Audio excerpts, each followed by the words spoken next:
नमस्कार। सरकारी पॉलिटेक्निक भुज के मैकेनिकल इंजीनियरिंग डिपार्टमेंट में हम खेड पढ़ रहे हैं और खेड के अंदर हम सीधे चौथे यूनिट पे स्टडी करेंगे। अभी 3D मॉडलिंग यूजिंग ऑटोकैड।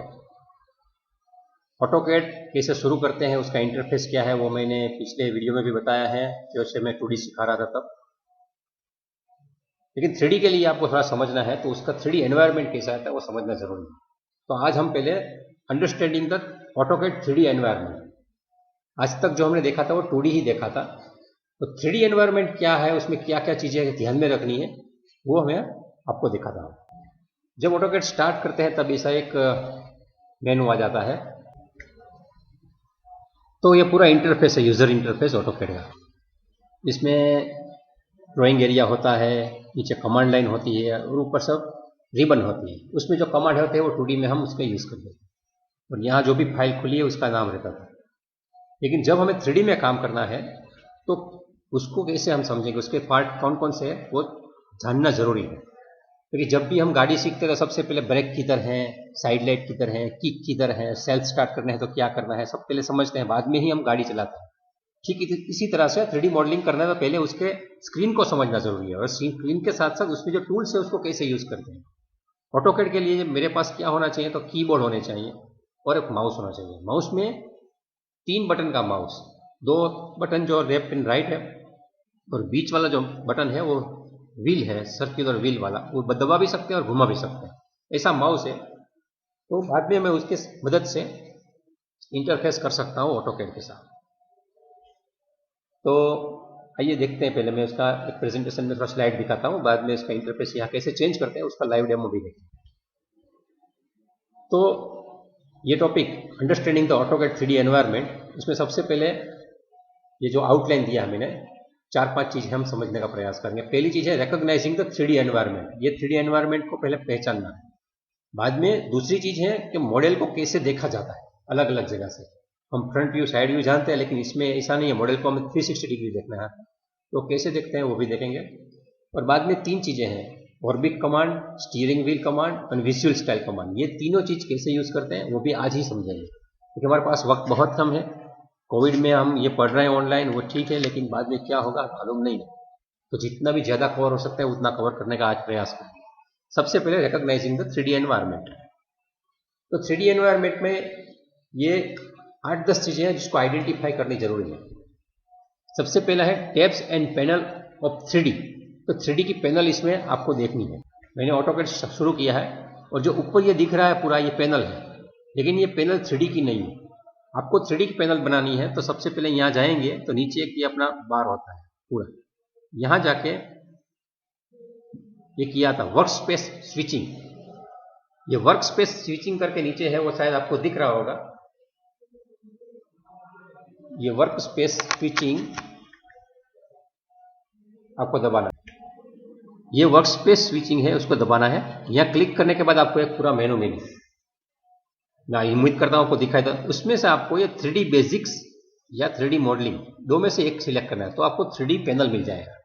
तो मैं सबसे पहले ये 3D मॉडलिंग सिलेक्ट करता हूँ। तो यहाँ आप देखेंगे अभी यहाँ ऊपर का जो रिबन था वो पहले था, उसके बदले नया आ चुका है। अभी यहाँ आप देखेंगे मॉडलिंग का पैनल है, यहाँ मॉडलिंग, मैथ, सॉलिडिटी, ये सब कुछ चीज आ चुकी है। इसका मतलब है कि हम ये पहला जो था ये आइटम को समझ चुके हैं, tabs and panel of 3D ये समझ चुके हैं। इसके बाद है वर्क स्पेस। तो जो खुला एरिया है वो वर्क स्पेस है हमारी, और उसके बाद में बाजू में है view point control, view control and visual style control. ये 3 चीज दी गई है। तीसरी, चौथी और पांचवी view point control, view control and visual style control. ये तीनों चीज बाजू बाजू में ही होती है, एकदम बाजू में, लेकिन आपको ध्यान ही नहीं गया है कभी। इसका अभी हम परिचय करते हैं। याद रखना है view control, visual style control और व्यू पॉइंट। अभी ये पूरा जो एरिया है वो अपना ड्राइंग एरिया है। उसके यहाँ ऊपर देखेंगे एक माइनस की निशानी की, इसको स्विच दबाएंगे तो ये दिखाएगा view point control, view point control. यहाँ आप सब कुछ देख रहे हैं, आपको कैसे व्यू पॉइंट का कंट्रोल करना है। 3 रखने हैं, 4 रखने हैं, 5 रखने हैं। एक ही स्क्रीन के आप 4 भाग करना चाहते हैं तो 4 भाग भी कर सकते हैं। यहाँ से जाएंगे, ये व्यू पॉइंट कंट्रोल 4 कर दिया, तो आपके स्क्रीन के 4 टुकड़े हो गए। ठीक है, यहाँ जाए सिंगल कर दीजिए, ये सिंगल हो जाएगा। तो ये व्यू पोर्ट कंट्रोल है। बाद में ये देखिए व्यू कंट्रोल है। पहला वाला था व्यू पोर्ट कंट्रोल, इसके बाद में है व्यू कंट्रोल। तो व्यू कंट्रोल में क्लिक करता हूं तो इसमें आप देखें पूरा लिस्ट आता है, top, bottom, left, right, front, back, south west, isometric. तो मतलब एक ही चीज को देखने के लिए अलग अलग हमें कैमरा लगा के रखा है इसमें। तो जो भी कैमरा चालू करना है वो कैमरा चालू हो जाएगा। तो इसको बोलते हैं व्यू कंट्रोल। ठीक है,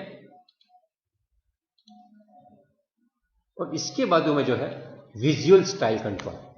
आपका जो भी ड्राइंग है उसकी विजुअल स्टाइल भी चेंज करनी है तो वो भी चेंज होएगा। उसमें भी 2D wire frame, conceptual, hidden, realistic, shaded, इतने प्रकार के होते हैं। तो इसमें क्या क्या होगा ये समझना है तो मैं एक आपको मॉडल खोल के दिखाता हूं ताकि आपको आसानी रहे समझने में। अभी एक मैंने सैंपल ड्राइंग खोल के रखा है तो आपको ज़्यादा ध्यान में आएगा।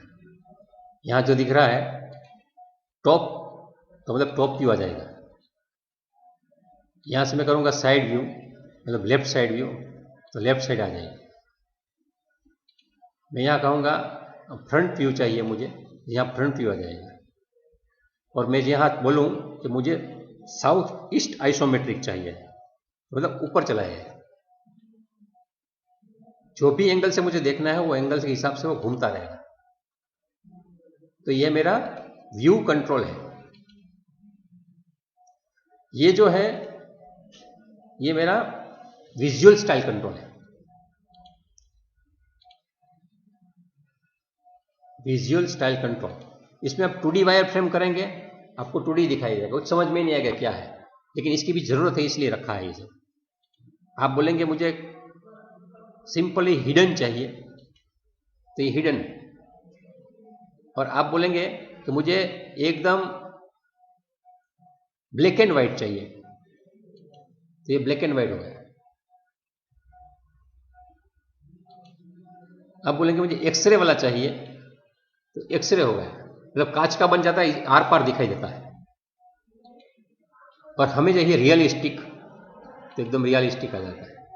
अभी चाहिए मुझे इसकी एज भी देखनी है तो शेडेड विथ एजिस, तो इसकी एज भी दिखाई देती है। तो ये 3 चीज है यहाँ ऊपर, ये हमारे 3D एनवायरनमेंट में हमारी सुविधा के लिए दी गई।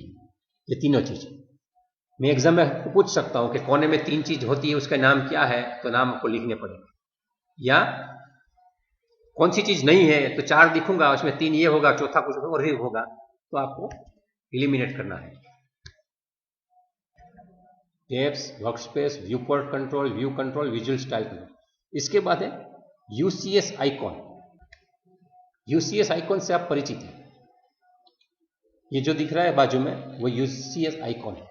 ये यूजर कोऑर्डिनेट सिस्टम, उसका सिंबल दिखाता है कि मेरी एक्स डायरेक्शन किधर है, वाई डायरेक्शन किधर है और जेड डायरेक्शन किधर है, वो समझना बहुत जरूरी है। तो इसके लिए ये जो सिंबल है एक्स वाई जेड लिखा है, रेड एक्स कलर है, ग्रीन वाई है और ब्लू जेड है। वो जैसे हम घुमाते हैं व्यू, ठीक इसी हिसाब से वो भी घूमता रहेगा। अभी देखिए एक्स लेफ्ट साइड में है और जेड राइट साइड में है और वाई ऊपर जा रहा है, लेकिन समझो अभी मैं यहाँ साउथ वेस्ट करूंगा तो उसका ओरिएंटेशन भी चेंज हो जाएगा।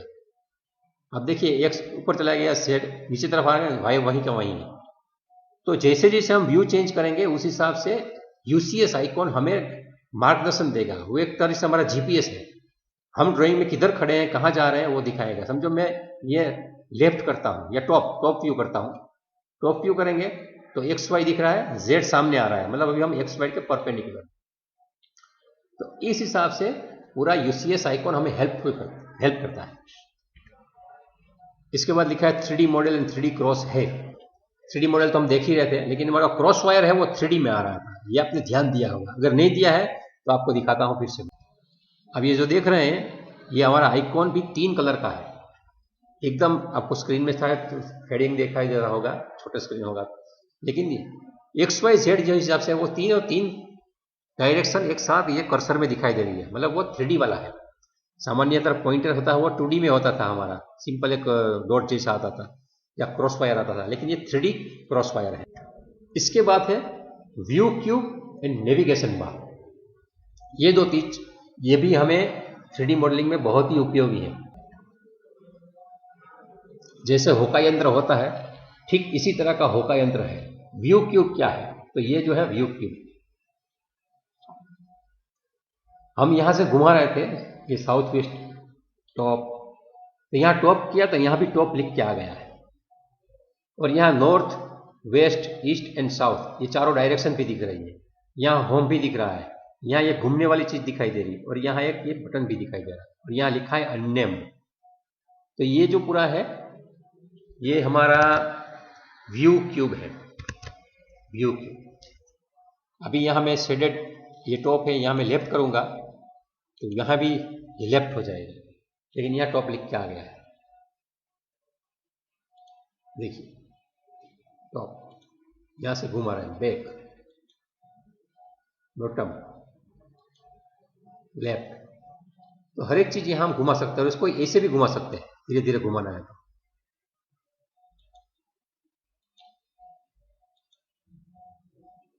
और कहां छूट चुके हैं हम पता नहीं, तो यहां होम बटन दबा देंगे, ओरिजिनल पोजीशन पे फिर से आ जाएगा।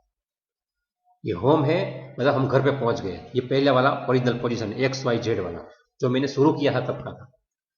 तो ये हमारा व्यू क्यूब है। और इसके साथ साथ एक चीज है, वो है नेविगेशन बार। नेविगेशन बार ये है, ये जो पूरा यहाँ ये बार दिख रहा है, ये नेविगेशन बार। ये नेविगेशन बार, उनका उपयोग भी आगे कैसे होता है मैं दिखाऊंगा, जैसे जैसे प्रैक्टिस करते जाएंगे आपको ध्यान में आएगा। तो ये जो है अंडरस्टैंडिंग द 3D एनवायरनमेंट, मतलब रिकॉग्नाइज कीजिए। आपको मैंने एक छोटा सा फिगर दिया है कि इसका नाम क्या है बताइए, तो इसका नाम आपको आना चाहिए। इसका सिंपल आपको फोटोग्राफ मैंने दे दिया, ये फोटोग्राफ किसका है, तो सर पता नहीं, ये नहीं चलता है। इसका आपको जैसे छोटे बच्चे को आंख कौन सी है, नाक कौन सा है, उंगली क्या है, जिह्वा क्या है, बाल क्या है, नाखून क्या है, सब पता होता है। ठीक इसी तरह से जैसे बच्चे को सिखाते हैं हम शरीर के अंगों को पहचानना, ठीक इसी तरह से आपको ऑटोकैड के 3D एनवायरनमेंट के जितने एलिमेंट्स उसको पहचान जाना चाहिए। अगर वो पहचान जाएंगे, बाद में उसका यूज करते करते आप 3D मॉडल बनाएंगे, क्योंकि इनकी मदद से ही हमारा मॉडल बनने वाला है।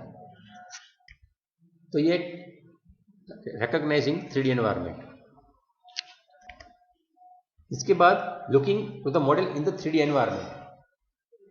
अगर आपको किसी मॉडल को देखना है तो कैसे देखेंगे, आपने पहचान लिया, मैंने पहले प्रैक्टिस भी करा दी, लेकिन आप प्रीसेट व्यू, ये कस्टम व्यू है लिखा था ऊपर मैंने जो ये मेनू में, ठीक है, व्यू कंट्रोल, ये व्यू कंट्रोल दबाते हैं तो उसमें हम किसी भी चीज को देख सकते हैं, कहां से देखना है इसके हिसाब से। तो top, bottom, left, right, back, ये मतलब 10 प्रीसेट व्यू आते हैं, इसको प्रीसेट व्यू बोलते हैं। वो ऑटोकैड अपने आप ही 10 कैमरा लगा देता है, हम दूसरे 100 कैमरा लगा सकते हैं उसमें। वो 100 कैमरा कहां से लगाएंगे, व्यू मैनेजर से लगाएंगे। व्यू मैनेजर की मदद से हम दूसरे कैमरा अगर कहीं लगाना चाहें 10 के सिवा, स्टैंडर्ड, ये स्टैंडर्ड सीसीटीवी है, इसमें ये 10 जगह से आप किसी भी चीज को ऑब्जर्व कर सकते हैं। लेकिन अगर हम मुझे एक्स्ट्रा कैमरा चाहिए तो व्यू मैनेजर से डाल सकता हूं, लुकिंग यूजिंग प्रीसेट व्यू। और दूसरा है यूजिंग व्यू क्यूब। मैंने समझो ये आकृति लगा के दिखाई आपको कि ये क्या है, तो आपको नाम तो आना चाहिए, व्यू क्यूब है। तो व्यू क्यूब में टॉप, फ्रंट, राइट, और ये है उसका टॉप व्यू आता है तो कैसे आता है, नॉर्थ, ईस्ट, ऐसा सब लिख के आ जाता है। ये तो दोनों का यूज करके आप मॉडल को देख सकते हैं। जैसे मैंने अभी आपको यहाँ प्रैक्टिस करके दिखाया है कि आप ये मॉडल को देखना चाहें तो ये आप प्रीसेट व्यूज यूज कर सकते हैं यहाँ से, या आप ये व्यू क्यूब का भी यूज कर सकते हैं, तो भी यूज। इसमें भी आप देखेंगे यहाँ ये एज थोड़ी ग्रीन हो गई, देखो मैंने बीच में रखा है तो ये ऐसे है। यहां एक कोना एकदम हाईलाइट हो रहा है, अब ध्यान से देखिए तो एकदम बॉटम साइड से आ गया। ये ऊपर वाला कोना हाईलाइट हो रहा है, तो ऊपर वाला कोना, ये वाला कोना मैं दबाऊंगा तो ये कोना आ जाएगा। तो घुमाने के लिए यू क्यूब में हमें यहां 6 फेस, 8 कोने और 12 एज, इतनी जगह पे हम क्लिक करके व्यू क्यूब में अलग अलग व्यू सेट कर सकते हैं। इसके बाद है यूज ऑफ ऑर्बिट कमांड। तो जैसे मैंने यहां बताया था आपको, ये सीखना क्या है, नेविगेशन बार। तो नेविगेशन बार के पार्ट्स भी समझेंगे। तो नेविगेशन बार में एक ऑर्बिट कमांड आता है। तो ऑर्बिट कहां से आता है ये अभी हम देखते हैं। अभी मैंने एक नया ड्राइंग खोल के रखा है और उसको हम नेविगेशन में यूज कर ऑर्बिट कमांड यूज करने में समझेंगे उससे। ये जो है पूरा नेविगेशन बार है, यहाँ कैसे लाएंगे, यहाँ से नेविगेशन बार, इसको मैंने ऑन रखा है। तो ये पूरा नेविगेशन बार यहाँ है, उसमें भी 4-5 बटन है, उसमें से ये बटन है वो ऑर्बिट का। ये ऑर्बिट में आप देखेंगे नीचे एक छोटा सा एरो है, वो दबाऊंगा तो यहाँ 3 अलग अलग चीज आती है, ऑर्बिट, फ्री ऑर्बिट और continuous orbit.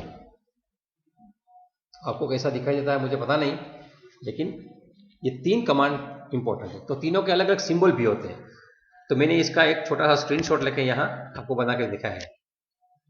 Orbit, free orbit और कंटिन्यूअस ऑर्बिट, ये तीनों अलग अलग टूल हैं जिनकी मदद से हम ये मॉडल को घुमा सकते हैं। तो सबसे पहले मैं ये ऑर्बिट घुमाता हूं। ऑर्बिट करने के बाद यहाँ मेरा जो कर्सर है वो 3D मॉडल है, ये सब बन जाता है घूमने वाला। इसको मैं बीच में लाके इसे करता हूं तो इसमें बीच में ग्रीन बटन आ जाता है, वो मेरा पिवट पॉइंट है और इसको मैं कहीं भी घुमा सकता हूं। इसे ये धीरे धीरे घूम रहा है। तो जब भी मुझे कहीं पे मॉडल में देखना होता है तो नीचे रख के मैं इसे करता हूं तो ये ऊपर चला जाता है, ऊपर करके यहाँ नीचे आता हूँ नीचे आ जाता है, साइड में करता हूँ यहाँ से यहाँ चला जाता है, तो इसे घूमता रहता है। ये ऑर्बिट कमांड है। और इसमें भी अगर कोई आप प्रिसाइज उसको मूवमेंट कराना चाहिए तो आप इसमें फ्री ऑर्बिट में जा सकते हैं। फ्री ऑर्बिट में जाएंगे तो ग्रीन सर्कल आ जाएगा। ग्रीन सर्कल है, इसमें आप देखेंगे तो ये मेरा भी सिंबल है, वो कैसा है, एक डॉट है और उसके आसपास सर्कल है, जरा कर्सर है वो मैं बीच में ले जाता हूं तो अभी ये एटॉमिक स्ट्रक्चर जैसा हो चुका है। इसको मैं ये छोटा सा सर्कल जो यहां बना हुआ है इसमें ले जाता हूं तो इसका शेप चेंज हो जाता है, और ये ऊपर वाले में ले जाता हूं तो यहां भी शेप चेंज हो जाता है। इसका मतलब ये फ्री ऑर्बिट में मुझे किसी भी एक्सिस को फिक्स करने की ताकत मिल जाती है। यहां में अभी जेड एक्सिस फिक्स है, यहां मैं घुमाऊंगा तो ऐसे ही घूमेगा और कुछ मूवमेंट नहीं होगा, मतलब इसका हिंज आ गया है। ठीक इसी तरह से मैं यहां पकड़ता हूं तो अभी ऐसे ही घूमेगा, दूसरी जगह नहीं घूमेगा। तो इसका एक ये एक्सिस फिक्स हो चुका है। और ठीक इस तरह से यहां जाए तो मैं ऊपर नीचे घुमा रहा हूं, ये एक्सिस फिक्स। और इसके सिवा अगर मैं फ्री फॉर्म में घुमाना चाहूं तो बीच में ही घुमा सकता हूं, ऐसे या कैसे भी घूमेगा। ये सिंपल मॉडल है इसलिए प्रॉब्लम नहीं है। अगर कॉम्प्लिकेटेड मॉडल है तो आपको घुमाने में सभी चीज चाहिए। जैसे हमें मालूम है कि हम छोटा काम लेके बैठते तो अपने घर में एक ही डिस्मिस है या टेस्टर है या पाना है तो चलता है, लेकिन आप धीरेज खोल के बैठते तो आपको हर साइज का पाना चाहिए, हर साइज की डिस्मिस चाहिए। ठीक इसी तरह से आपको यहाँ ये ऑर्बिट टूल्स में भी ऑप्शंस जो मिल रहे हैं वो कॉम्प्लिकेटेड ड्राइंग के लिए मिल रहे हैं, कॉम्प्लिकेटेड मॉडल के लिए मिल रहे हैं। दूसरी चीजों में आपको सिंपल ऑर्बिट में से ही काम चला सकते हैं आप। तो ऑर्बिट ये कमांड है, एग्जाम में पूछा जाता है ऑर्बिट कमांड में कितने वेरिएंट्स है, तो आप ऑर्बिट, फ्री ऑर्बिट और कंटिन्यूअस ऑर्बिट लिख सकते हैं। उसके सिंबल भी ड्रॉ कर सकते हैं। और आपको यूज करना है जब प्रैक्टिकली, तब भी आपको ये ऑर्बिट कमांड किसी भी मॉडल को किसी भी कोने से देखने के लिए, घुमाने के लिए, हम व्यू करने के लिए इसको यूज करेंगे, ये ऑर्बिट कमांड। इसको राइटअप में क्या है वो बुक में भी लिखा है, वैसे इसे जरूरत होगी तो मैं भी उसकी एक छोटी सी PDF आपको दे दूंगा। लेकिन ये समझने के लिए काफी है। आपको 3D एनवायरनमेंट में जो समझ रहे हैं, फिर से मैं थोड़ा रिपीट कर लेता हूं। हम पहले 3D एनवायरनमेंट के कौन कौन से पार्ट है उसको देख के समझना सीखा। उनके बाद किसी भी मॉडल को कैसे देखा जाता है वो हमने देखा कि व्यू क्यूब से देखेंगे, प्रीसेट्स व्यू से देखें। उसके बाद ऑर्बिट्स हम कैसे घुमाएंगे वो हम समझें। इसके बाद जो है यूज ऑफ स्टीयरिंग व्हील, एक स्टीयरिंग व्हील करके कंसेप्ट आता है। स्टीयरिंग व्हील 3 प्रकार के हैं, mini view object, mini tour object and mini full navigation wheel. अलग अलग प्रकार के हैं। यहां देखें ना, बेसिक व्हील है। तो आप कभी कहीं जाते हैं तो आपके पास कैसे कोई टूल होता है, जेब में कीचेन होता है, तो उनका उपयोग काफी अलग अलग तरीके से कर सकते हैं। मल्टीपर्पज टूल कीचेन में आता है, कोई छड़ी भी होती है, नेल कटर भी होता है। तो ठीक इसी तरह से ये स्टीयरिंग व्हील, इसमें हम इतनी एक्टिविटी कर सकते हैं। आप यहाँ व्यू में देखेंगे तो ऊपर का सबसे लेफ्ट साइड में जो है उसमें ऑर्बिट कमांड है, जूम है, रिवाइंड है, पान है, वो बाहर के सर्कल में। और अंदर के सर्कल में look, up down, walk and centre. ये आपको 8 चीजें बड़ी पड़ रही है, तो उसको कम करके आप यहाँ centre, zoom, rewind and orbit ये वाली भी ला सकते हैं। और दूसरी वाली जो थी forward look, rewind and up down, ये वाली भी बना सकते हैं। मतलब जिस हिसाब से आपको आदत है उस हिसाब का स्टीयरिंग व्हील आप यूज कर सकते हैं। स्टीयरिंग व्हील क्या है मालूम है, हम जब गाड़ी चलाते हैं तो वो डायरेक्शन में ले जाने के लिए होता है, लेफ्ट घुमाना या राइट घुमाना, जैसा रास्ता है उस हिसाब से हम घुमा के अपनी गाड़ी को कंट्रोल करते हैं। तो डायरेक्शन कंट्रोल करने के लिए स्टीयरिंग व्हील है। ठीक इसी तरह से हमारे यहाँ यह भी स्टीयरिंग व्हील काम में आता है। आइए जरा देखें, नेविगेशन बार है, नेविगेशन बार में यहाँ पे स्टीयरिंग व्हील है, स्टीयरिंग व्हील दबाएंगे, स्टीयरिंग व्हील चालू हो जाता है। तो ये एकदम बेसिक स्टीयरिंग व्हील है। यहाँ मैं चाहूँगा तो यहाँ फुल नेविगेशन व्हील करता हूँ, तो फुल नेविगेशन व्हील आ गया। मैं जहाँ जहाँ कर्सर ले जाऊँगा वहाँ मेरे साथ रहेगा, वो कहीं मुझे मेरा साथ नहीं छोड़ेगा। अगर मुझे साथ छुड़ाना है तो यहाँ मुझे ये क्रॉस दबा देना है, तभी साथ छूटेगा, वरना वो साथ में ही रहेगा। फिर से उसको बुलाना है, आपको कहाँ से लाना है, यहाँ क्लिक कर दीजिए, ये आपको साथ देने आ जाएगा। और समझो आपको कहीं जूम करना है, आप जूम दबाइए, जूम होता जाएगा। पान करना है वो पान होता जाएगा। आपको ऑर्बिट करवाना है तो ऑर्बिट भी कर देगा वो। मतलब स्टीयरिंग व्हील आपको सब कुछ सुविधा देगा। रिवाइंड करेंगे तो आप जो भी व्यू था उस हिसाब से वो आपको घुमा के दे देगा। आपने कैसे कैसे पहले से घुमाया था वो सब वो याद भी रखेगा फॉरवर्ड रिवाइंड में। तो स्टीयरिंग व्हील ये आपके व्यू कंट्रोल के लिए ही है। आप जो भी मॉडल बनाया है वो मॉडल को कहाँ से देखा जाए, जूम करना, छोटा करना, बड़ा करना, इधर उधर आगे पीछे पान करके ले जाना, ठीक है, ये घुमा के ले गए। समझो आपने बहुत ही बड़ा ड्राइंग बनाया है तो आगे पीछे करना है तो यहाँ कर सकते हैं, और यहाँ से भी यहाँ कर सकते हैं। मैं कभी स्टीयरिंग व्हील का यूज नहीं करता हूँ क्योंकि मुझे ज़रूरत ही नहीं पड़ती है। मैं इतना सिंपल ड्राइंग बनाता हूँ जिसमें वो ज़रूरत मुझे नहीं पड़ती। और स्टीयरिंग व्हील के बाद विजुअल स्टाइल, जिसका डेमो तो मैंने आपको करके दिखाया। एक है आपका ये जो ऊपर मैलून है, वहाँ से आप लाएंगे तो ये आएगा, और उसके सिवा एक दूसरा भी जगह है, दूसरी जगह, वहाँ से भी ये विजुअल स्टाइल हमको देखने को मिलेगी। दोनों चीज़ हम यहाँ ऑटोकैड के इंटरफेस में ही समझते हैं। अगर यहाँ जाते हैं तो शेड्स ऑफ ग्रे है, ये मैं रियलिस्टिक कर देता हूँ, तो यहाँ हो जाता है। तो ये सब यहाँ दिख रहा है मुझे, विजुअल स्टाइल में हो रही है। लेकिन अगर मैं यहाँ जाऊँ तो ये जो हमारा रिबन है, रिबन में यहाँ पे व्यू है, और व्यू में यहाँ ये विजुअल स्टाइल आती है। ये जब क्लिक करता हूँ तब मुझे ये पूरा एक मेनू दिखाई देता है। तो इसका एक मीनिंग क्या होता है वो भी मालूम पड़ जाता है। 2D वायर फ्रेम और wire frame, conceptual, hidden, realistic, उसमें क्या क्या दिखेगा। समझो इसने कोन और एक क्यूब बना के साथ में बाजू बाजू में रखे हैं, तो कैसे देखने को मिलेगा। अब देखिए स्केची, स्केची मतलब आपने हाथों से बनाया ऐसा लगेगा। ये स्केची देखिए, आप अपने पेन, रबर और स्केचबुक लेके बैठते हैं और हाथों से ड्राइंग बनाते हैं बिना फुटपट्टी के, तो कैसे बनेगा, घूटी घूटी न बने ना। ठीक इसी तरह का भी व्यू यहाँ बना के देखें। तो आप कोई भी ड्राइंग को अलग अलग तरीके से बना के उसका भी स्क्रीनशॉट लेके आप कहीं भी यूज कर सकते हैं। ये स्केच ही है।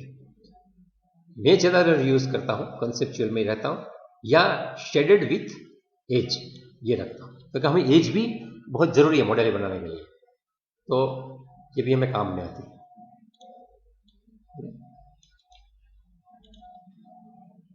अभी ये जब भी ऑर्बिट में होते हैं और यहाँ जाते हैं तो उसमें भी ये सब चीजें मिल जाती हैं। जैसे मैंने बताया था, ये पैरेलल पर्सपेक्टिव, दो व्यू होते हैं। पर्सपेक्टिव करेंगे तो थोड़ा आंख से कैसा दिखता है वैसा आता है, और ये ज्योमेट्रिकली कैसा करेक्ट है वैसा आता है। पर्सपेक्टिव मतलब मेरे पॉइंट ऑफ व्यू से, लेकिन ये हमारे लिए जो जरूरी नहीं है। वो अभी आजकल सिर्फ प्रेजेंटेशन में कुछ बारीकियां के लिए लोग यूज करते हैं। हम ज्यादातर मॉडल बनाएंगे पैरेलल में ही बनाएंगे, पर्सपेक्टिव की जरूरत नहीं है। लेकिन यहाँ आप देखेंगे, यहाँ भी आपको प्रीसेट व्यू मिल जाएंगे।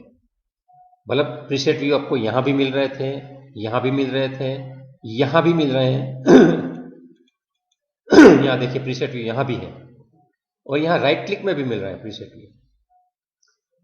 यहाँ भी आपको विजुअल स्टाइल मिल रही है, यहाँ भी विजुअल स्टाइल मिल रही है, यहाँ भी विजुअल स्टाइल मिल रही है। इसका मतलब है कि ऑटोकैड आपको इंटरफेस करने के लिए हर जगह सुविधा प्रदान कर रहा है। तो 3D एनवायरनमेंट से हमें परिचित होकर उसमें प्रैक्टिस करेंगे, तभी ये हमें आसानी से समझ में आएगा, काम करने में हमें दुविधा नहीं होगी। जब भी बच्चा नया नया साइकिल सीखता है तो उसको टेंशन रहता है कि सामने गाय आ रही है, बीच में कोई राहदारी आ रहा है, तो टेंशन में आ जाता है कि मैं क्या करूं, ब्रेक लगाऊं या पेडल लगाऊं या गिर जाऊंगा। फिर भी वो गिरता है, उसके घुटने पे चोट लगती है, वो शुरू में होता रहता है।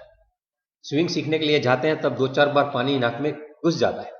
ठीक इसी तरह से आप भी यहाँ करेंगे तो आपका मॉडल भी गायब हो जाएगा, कभी पता भी नहीं चलेगा कि ये इसे घुमाता था और कहाँ चला गया, ये तो बस सर मेरा मॉडल दिख नहीं रहा है, छोटा मॉडल हो गया है। तो इनकी वजह एक ही है कि आपने कुछ गड़बड़ कर दी है।